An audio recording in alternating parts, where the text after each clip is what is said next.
227, 1985. Cast reveals what most fans never figured out. Back in 1985, millions of viewers believed 227 was just a warm, funny sitcom about neighbors living in a Washington, D.C. apartment building. But behind the laughter, iconic catchphrases, and unforgettable characters, there were shocking secrets that most fans never noticed. Some cast members secretly clashed behind the scenes. One major star almost never joined the show at all.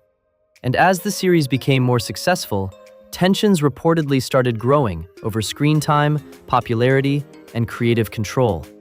Even more surprising, a few actors struggled with painful personal battles while still making audiences laugh every single week. In today's video, we're uncovering the hidden truths, cast drama, and surprising stories from 227 that most fans completely missed for decades. Stay until the very end, because one reveal still shocks longtime viewers today. Before we begin, make sure to like, subscribe to Remembered Live's channel, and tell us in the comments, who was your favorite 227 character growing up?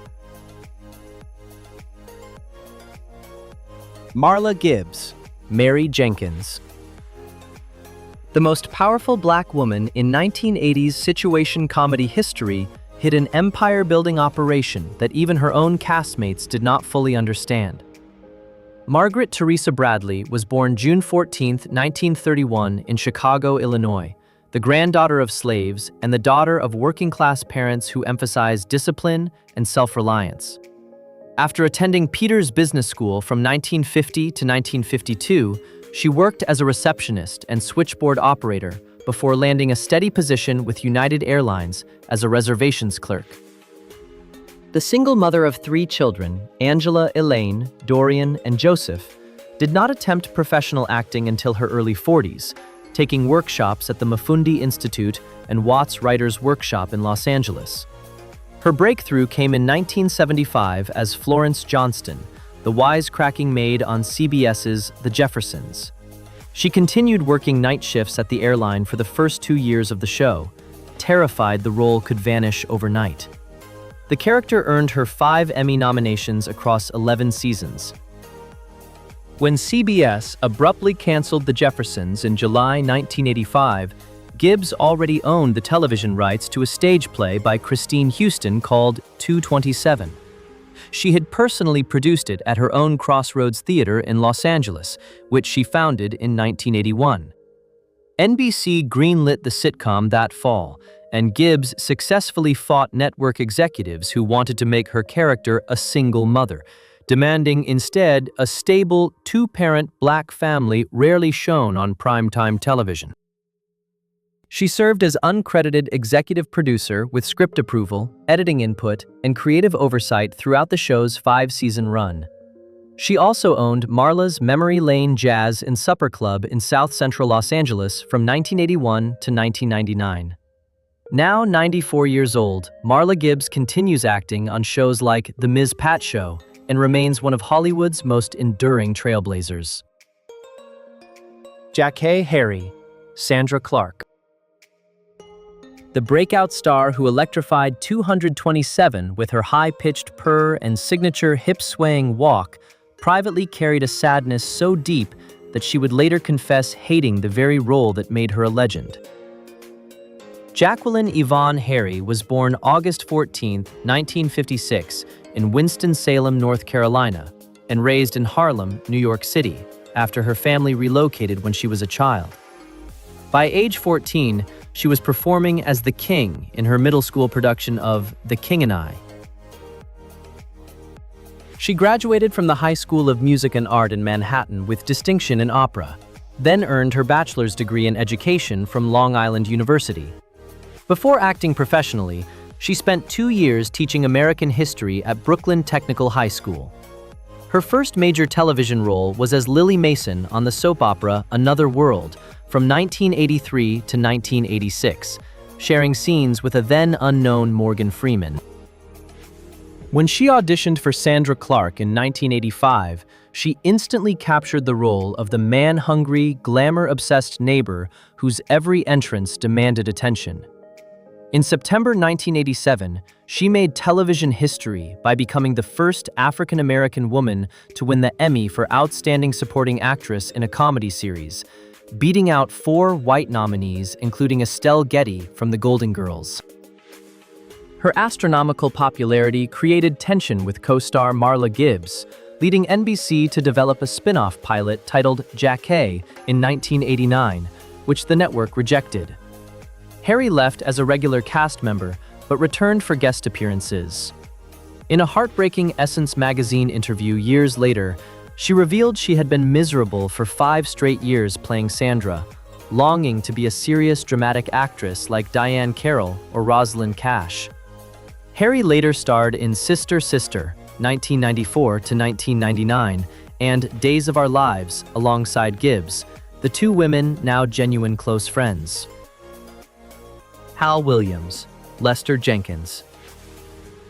The dignified family patriarch whose protective on-screen presence anchored every Jenkins household scene was, off-camera, an equally fierce protector of his character's cultural truth, willing to fight any writer who threatened to reduce him to a stereotype. Harold Williams was born December 14, 1938, in Columbus, Ohio, and grew up understanding the value of hard physical work long before he ever stepped foot on a Hollywood soundstage. Before pursuing acting full-time, Williams worked as a United States postal worker and later as a corrections officer at California's Chino State Prison. He moved to Hollywood in 1968, breaking through quickly as Officer Smitty in the iconic NBC sitcom Sanford and Son, 1972 to 1977, opposite Red Fox. He also appeared in films including The Mac, 1973, Lady Sings the Blues, 1972, and Private Benjamin, 1980. In 1971, Williams found himself at the center of a controversial incident on The Jimmy Stewart Show. Producer Hal Cantor later revealed that the legendary James Stewart had objected to a scripted scene in which Williams's black police officer character would lecture Stewart's character. The details remain disputed, but Williams did appear in the series as Lieutenant Hodges, suggesting the conflict was resolved. When he joined 227 in 1985, Williams brought that hard-earned awareness into every script discussion. He famously refused a scene where Lester would emerge in his underwear in front of his wife and daughter, telling producers a proud working-class black father would never disrespect his family that way. He also fought the writers when storylines threatened to weaken Lester's role as a stable construction company owner. Now 86 years old, Williams continues acting in independent projects and remains one of the most respected, principled character actors of his generation, having helped define what dignified black fatherhood looked like during primetime television's most racially complicated decade. Elena Reed Hall, Rose Lee Holloway. The warm and grounded landlady, whose maternal radiance held the apartment building together, carried, off-screen, one of the most heartbreaking love stories ever to unfold on a sitcom set. Bernice Ruth Reed was born November 10, 1946, in Springfield, Ohio, the daughter of a black mother and a white father who divorced when she was young. She attended Kent State University, where she sang lead vocals in a popular regional band called the Mod Squad, before transferring her energy fully to musical theater. Her career launched on Broadway in the original productions of Hair and Chicago, but national fame arrived in 1976 when she joined the cast of PBS's Sesame Street as Olivia Robinson, the photographer's sister of beloved character Gordon. She would appear on Sesame Street for 12 consecutive years, even returning in the 1985 movie Follow That Bird. Cast in 227 the same year, she flew between New York and Los Angeles weekly, juggling both shows until 1988. On set during the third season, she met guest star Kevin Peter Hall, who stood 7 feet 2 inches tall and had recently become famous as the title creature in Predator, 1987, and Harry in Harry and the Hendersons, 1987. They fell in love immediately, marrying in December 1988, with Reed's children Tanya and Andre serving in the ceremony. Their joy was unimaginably brief. Hal had been in a car accident in 1990 and received a contaminated blood transfusion that infected him with HIV. He died from AIDS-related pneumonia on April 10, 1991, at age 35. Reed continued acting in ER, Ally McBeal, and Cruel Intentions, 1999, while raising their two children. She remarried Tamim Amini in 2008. Elena Reed Hall died from breast cancer on December 17, 2009, at age 63. Regina King, Brenda Jenkins. The 14-year-old child star whose very first acting audition delivered her into 227's Jenkins household would grow into one of the most decorated artists of her generation. But her ascent was forged by a mother who refused to let Hollywood swallow her daughter whole. Regina Renee King was born January 15, 1971 in Los Angeles, California, the daughter of electrician Thomas King and special education teacher Gloria Jean King. Her parents divorced when she was 8, leaving Gloria to raise Regina and her younger sister Raina alone. Gloria made a controversial decision when NBC offered Regina the role of Brenda in 1985. She refused to send Regina to a Hollywood studio school, insisting her daughter remain at her regular public school to preserve normalcy. King later credited that decision with everything that followed. On set, she found mentors in Marla Gibbs, who had personally fought for her casting, and Hal Williams, whom King has described as the warm father figure her own absent father could not be. After 227 ended in 1990, King transitioned to film with John Singleton's Boys in the Hood, 1991, Poetic Justice, 1993, and Higher Learning, 1995, then proved her comedic range in Friday, 1995, and Jerry Maguire, 1996. She has won 4 Primetime Emmy Awards, becoming the first Black woman to win Emmys for Limited Series, Lead Actress, and Supporting Actress in different categories. In 2019, she won the Academy Award for Best Supporting Actress for If Beale Street Could Talk. She also directed acclaimed projects, including One Night in Miami, 2020.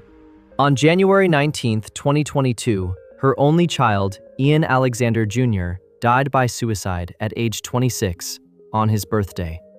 King has since spoken about grief as a journey of love.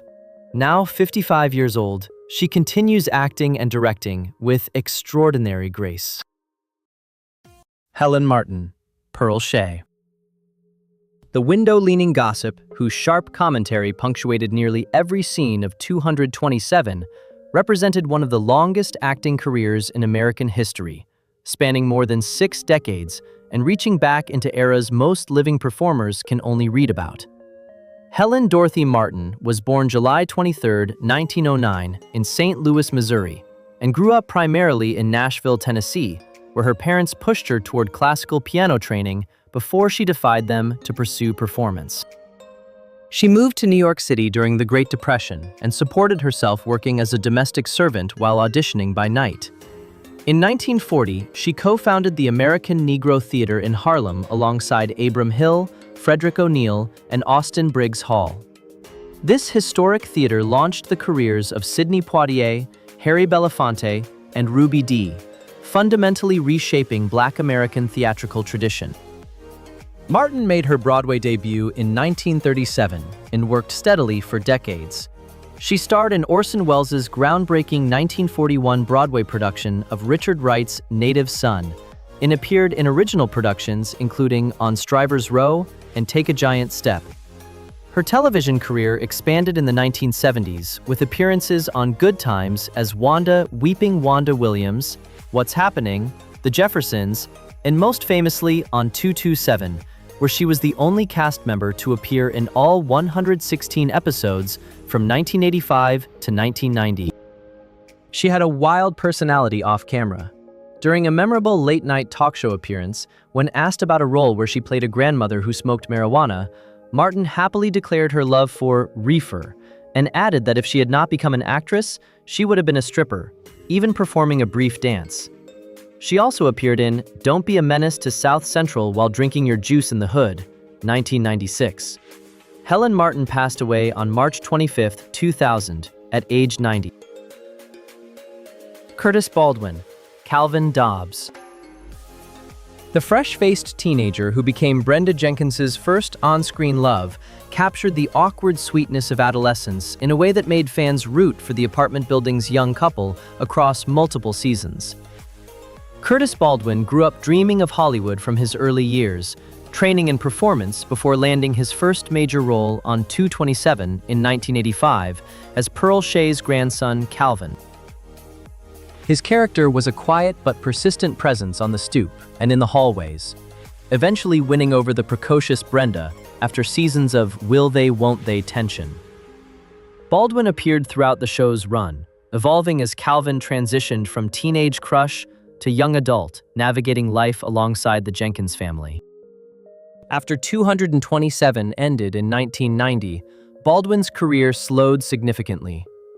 Like many young actors who debut on a single iconic show, he struggled to find roles that allowed him to define his identity outside his teenage breakthrough. He took small parts on popular sitcoms including Family Matters alongside Reginald VelJohnson, the syndicated comedy Moesha starring Brandy Norwood, and various other late 1990s and early 2000s productions. None offered him the visibility 227 had provided. Refusing to disappear from performing altogether, Baldwin turned to stand-up comedy, building routines around his life experiences and what he jokingly called being marginally famous. His material often included observations about strangers mistaking him for rapper Warren G or other black celebrities, transforming his post-fame obscurity into comedic material. In 2019, Baldwin made a delightful return to scripted television when he appeared on HBO's critically acclaimed sketch comedy, A Black Lady Sketch Show, reprising his Calvin Dobbs character in a sketch revisiting his 227 days. He also appeared in the 2023 independent film, Bomb Pizza.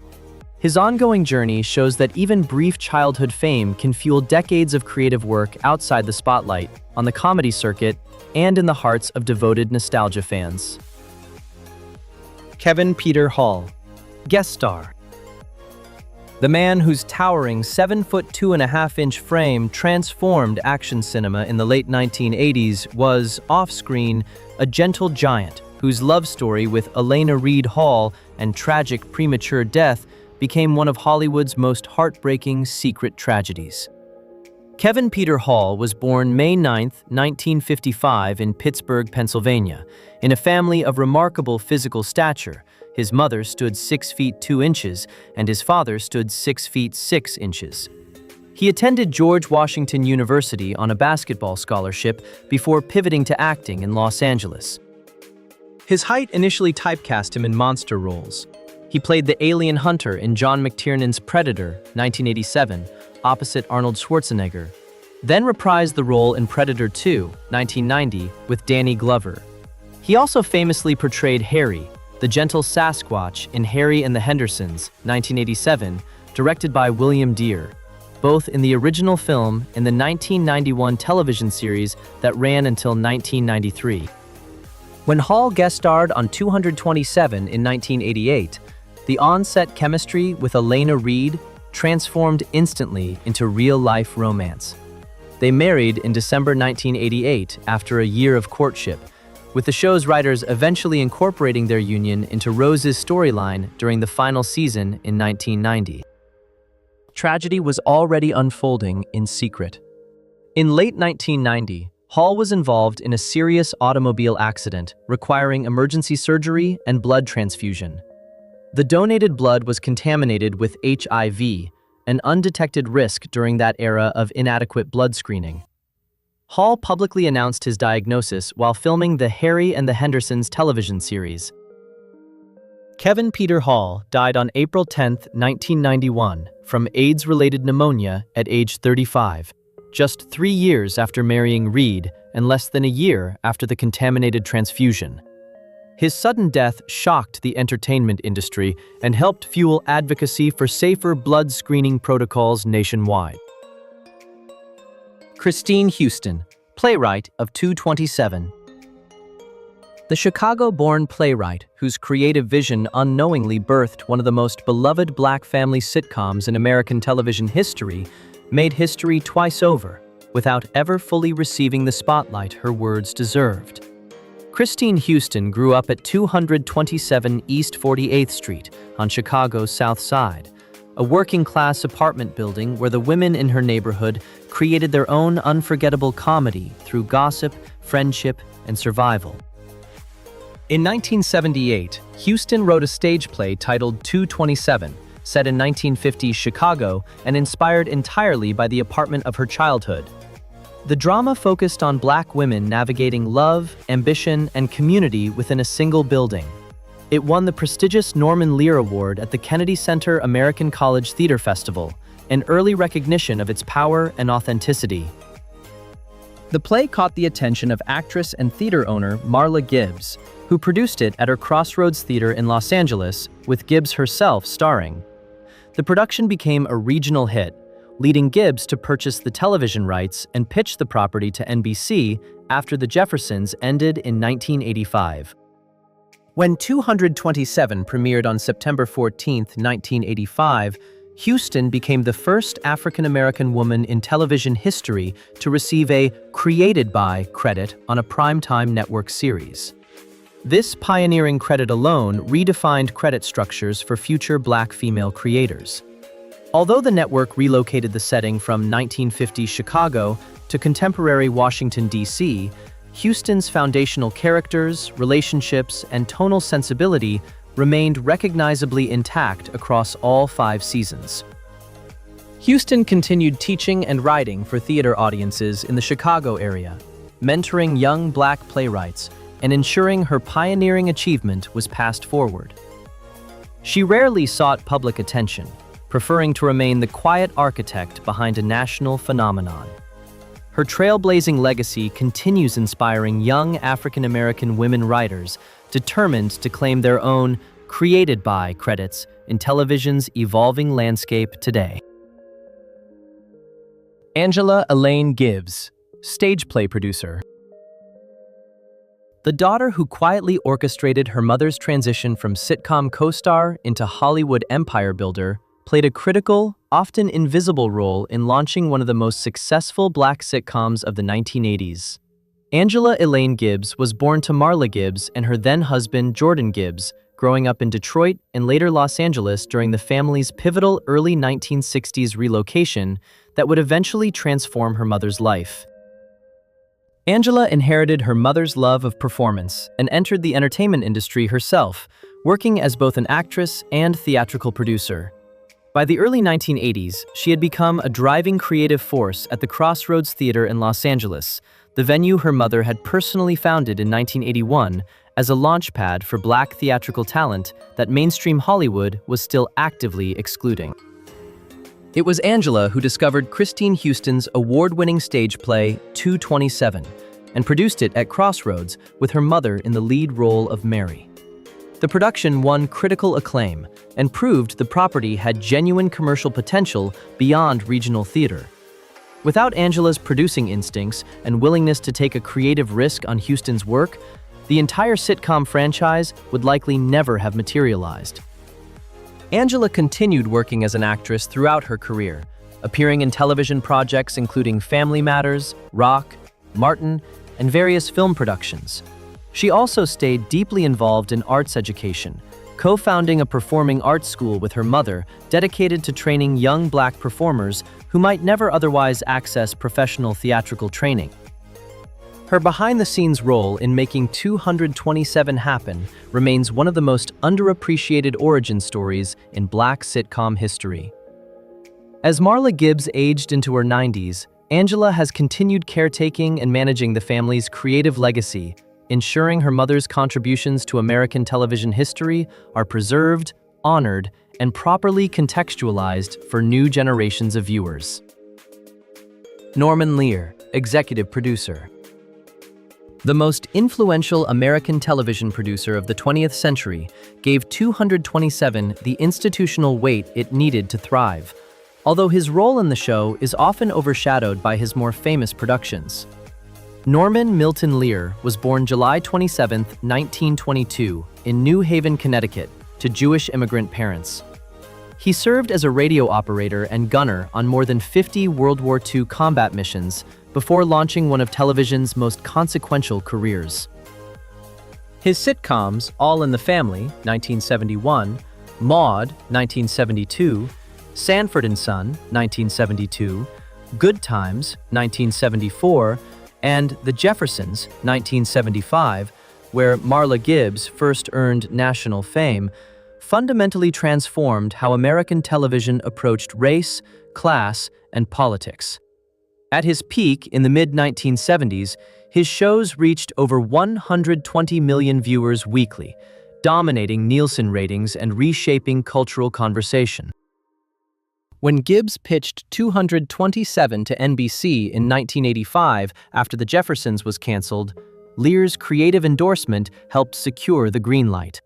His production company facilitated the transition of Houston's stage play into a 5-season network sitcom, providing the structural support that allowed Gibbs to exercise unprecedented behind-the-scenes power as an uncredited executive producer.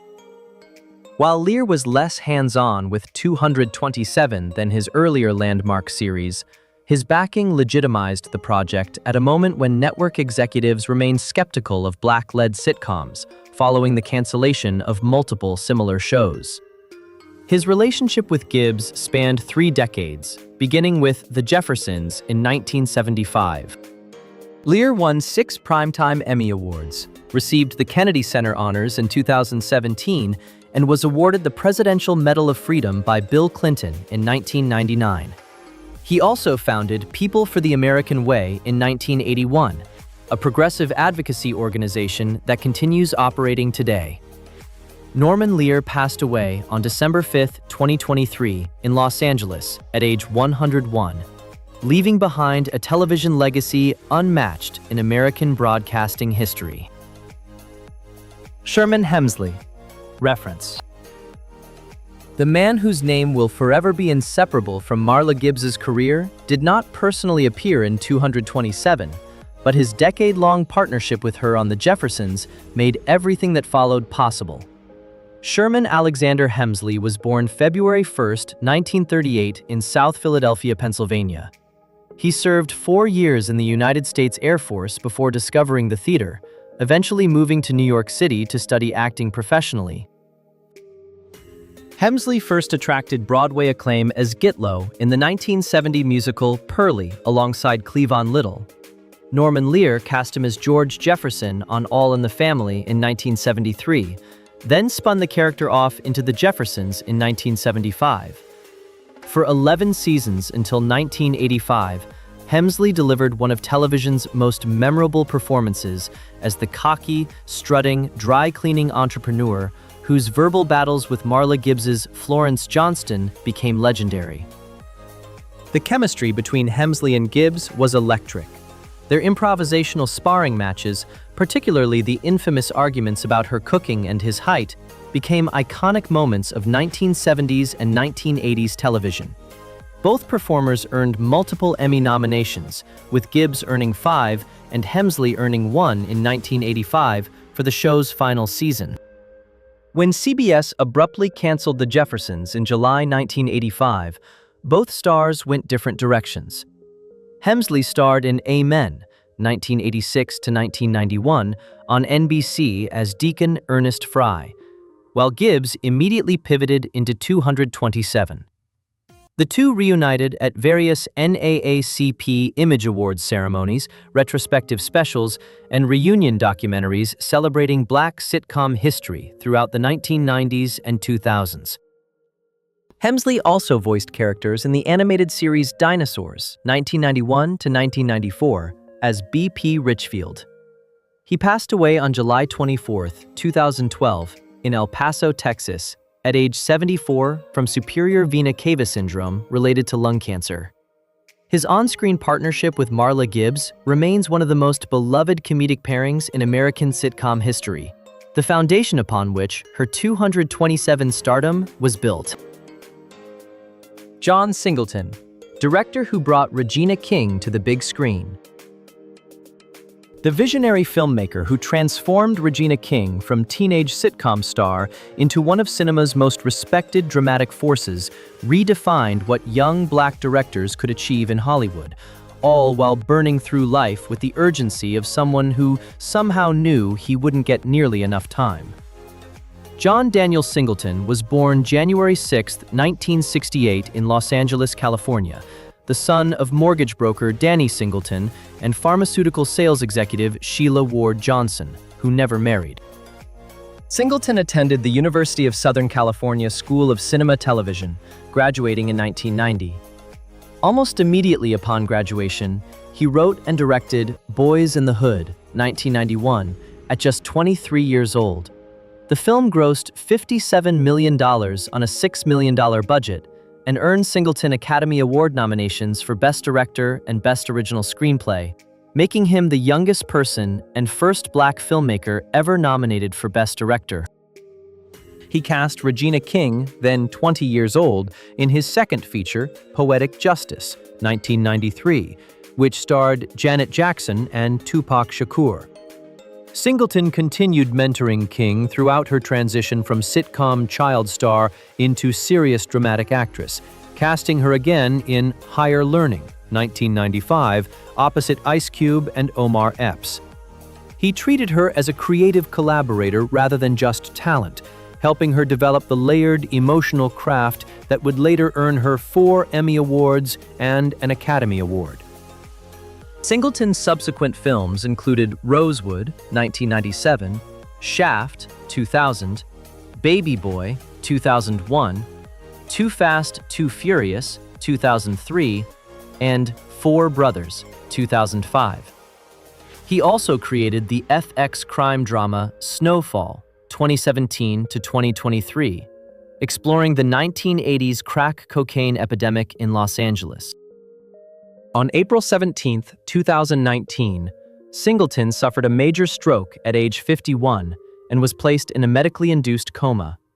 He was removed from life support on April 28, 2019, and passed away the next day at age 51. His legacy as a filmmaker who launched Black Hollywood stars, including Regina King, remains incalculable. Looking back now, 227 was much more than just another sitcom from the 1980s. The show helped open doors for Black television casts during an important era, created unforgettable stars, and gave audiences characters that still feel timeless today. But behind the success, there were also hidden struggles, cast disagreements, career disappointments, and emotional moments most viewers never knew about. Some actors went on to major success after the series ended, while others slowly disappeared from the spotlight completely. It makes many fans wonder, did fame truly help everyone from 227, or did the entertainment industry leave some of them behind after the cameras stopped rolling? After hearing all these stories, what do you think was the biggest secret or most surprising truth about the cast? Let us know down below. And if you enjoyed this video, don't forget to like, subscribe, and turn on notifications for Remembered Lives channel so you never miss another untold Hollywood story.